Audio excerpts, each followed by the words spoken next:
Good morning, guys. It is Monday, March the 30th, and it's so good to talk to you again as we begin our second week of learning from home.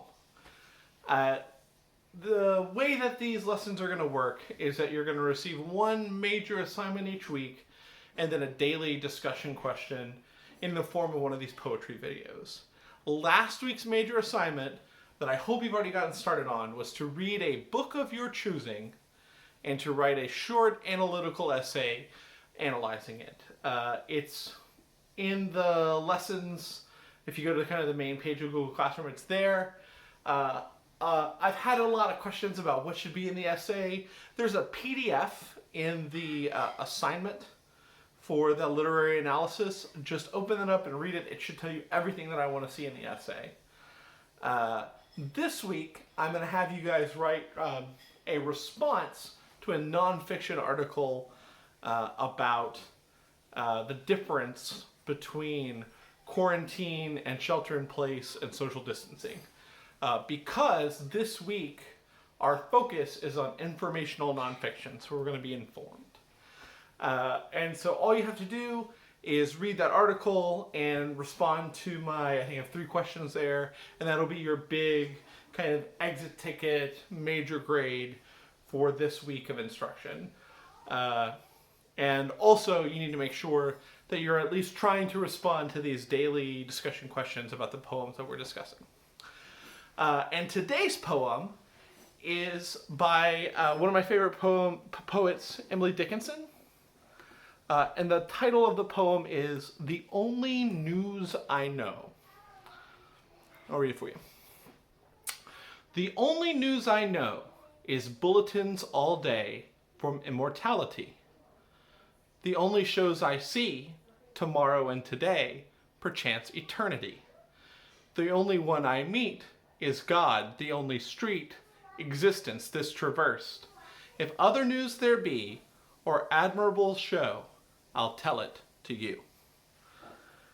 So Dickinson clearly didn't live in the time that we live in with like TV news, but she did live in an age where newspapers were starting to be a daily thing. And just kind of how now, I am, maybe your parents are, maybe you are, obsessing over the kind of daily news about the virus situation and, how are our lives going to change and all that kind of stuff. People in Emily Dickinson's time were obsessed with newspapers, and they wanted to know every single day what was going on in every part of the world. And this idea of constantly being updated and constantly wanting to know every single detail was a big part of her culture. But what she says in this poem is that for her, the only news that she needs to know, the only news bulletins she needs to receive are from immortality.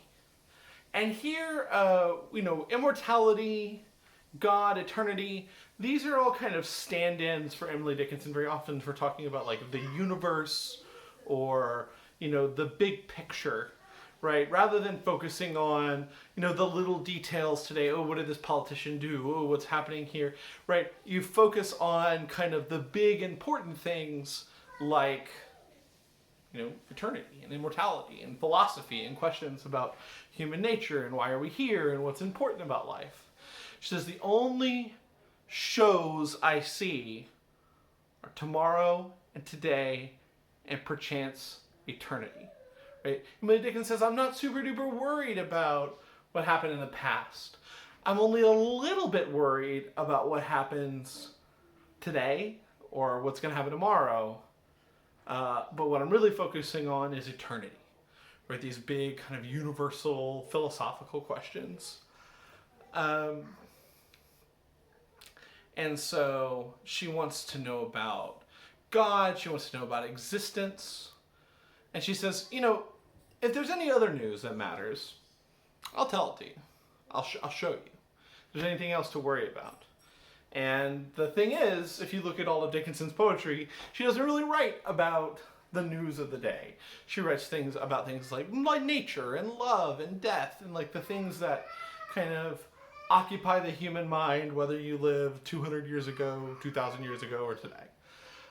So in Dickinson's poetry, we kind of get this idea that, you know, although it's our instinct to constantly want to be updated on the news, maybe those aren't the things that we should be worried about. So my daily discussion question for you today is, since we've been stuck at home, what has your relationship been with the news? Have you been kind of very much checking every minute by minute, or are you, like Emily Dickinson, more worried about, you know, these bigger universal issues like you know, existence and meaning and life and nature and the universe and stuff like that? I'm really curious to see your responses. Please also look in the other section of my Google Classroom for your weekly assignment to read that informational nonfiction article. If you have any questions, please feel free to respond in a comment or to contact me, and I hope that you have a phenomenal Monday.